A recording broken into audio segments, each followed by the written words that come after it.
নমস্কার বন্ধুরা, আপনারা যারা নতুন ভোটার জন্য আবেদন করেছেন কিংবা ফটো চেঞ্জ করেছেন বা যারা ডেট অফ বার্থ চেঞ্জ করার জন্য আবেদন করেছেন, তারা কিভাবে চেক করবেন যে আপনার ভোটার ছবি চেঞ্জ হয়েছে কিনা বা আপনার ডেট অফ বার্থ চেঞ্জ হয়েছে কিনা, আপনার অ্যাড্রেস চেঞ্জ হয়েছে কিনা। আপনাকে প্রথমেই আপনার গুগলে ক্রোমে গিয়ে আপনাকে এই যে আপনারা দেখতে পাচ্ছেন সার্চ বক্সে গিয়ে যে ভোটার সার্ভিস বলে যে অপশানটা আছে, এটা লেখার পরে আপনাকে সার্চ বক্সে ক্লিক করতে হবে। ক্লিক করার সাথে সাথে আপনাদের কাছে এরকম একটা পেজ আসবে। পেজে আপনারা যখন স্ক্রল করবেন দেখুন একটা এই যে voter service citizen service portal বলে একটা অপশান আপনারা দেখতে পাবেন। এই অপশানটিতে আপনারা ক্লিক করবেন। ক্লিক করার সাথে সাথেই আপনাদের সামনে নতুন একটা এরকম পেজ আসবে, যেখানে ভোটার সার্ভিসের যাবতীয় তথ্য আপনারা এখানে দেখতে পাবেন। সব রকমের আপনারা যদি নতুন হন বা নতুন রেজিস্টার করেন, তবুও এই সাইট থেকে আপনারা করতে পারবেন। তো আমরা যেহেতু ট্র্যাক করব আমাদের অ্যাপ্লিকেশানটা হয়েছে কিনা, সেক্ষেত্রে প্রথমে আমরা ট্র্যাক বলে যে অপশানটা আছে সেটা আমাদেরকে খুঁজে নিতে হবে। স্ক্রল করে আমরা দেখতে পাবো ডান দিকে একটা হলুদ কালারের যে ট্র্যাক বলে অ্যাপ্লিকেশান স্ট্যাটাস বলে একটা অপশান রয়েছে। এই যে এই অপশানটা আপনারা দেখতে পাচ্ছেন, আমাদেরকে এইখানে প্রথমে ক্লিক করতে হবে।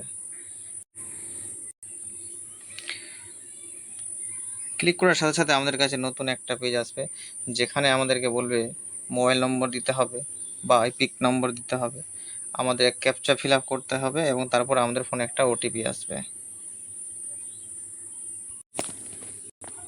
লগ ইন করার পর আমাদের সামনে আবার একটা নতুন পেজ আসবে, যেখানে লেখা থাকবে ট্র্যাক ইওর অ্যাপ্লিকেশান।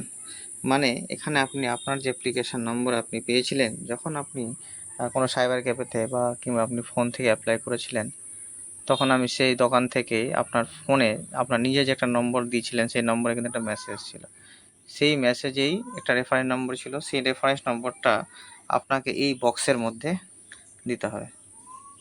দেওয়ার পর পাশে যে একটা সাবমিট বলে অপশান আপনারা দেখতে পাচ্ছেন, এই সাবমিট অপশানে আপনাদেরকে ক্লিক করতে হবে।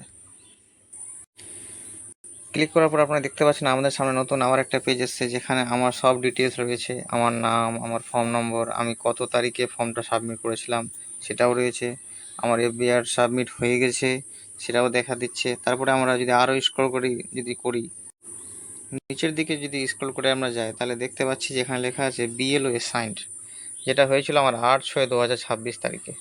এর মানে হচ্ছে যে বিএলওটাকে দায়িত্ব দেওয়া হয়েছিল। এবং আপনারা দেখতে পাচ্ছেন ঠিক ডান দিকে 11 তারিখে যে আছে না ফিল্ড ভেরিফাইড, এর মানে হচ্ছে বিএলও যে আমার যে ফর্মগুলো ছিল সব ঠিকঠাকভাবে সাবমিট করে দিয়েছে এবং সে অ্যাকসেপ্ট করে নিয়েছে বলে এটা কিন্তু ফিল্ড ভেরিফিকেশানটা সাকসেসফুল হয়েছে। এর পরবর্তী স্টেপ আমরা যেটা পাবো সেটা হচ্ছে অ্যাকসেপ্ট ও রিজেক্ট।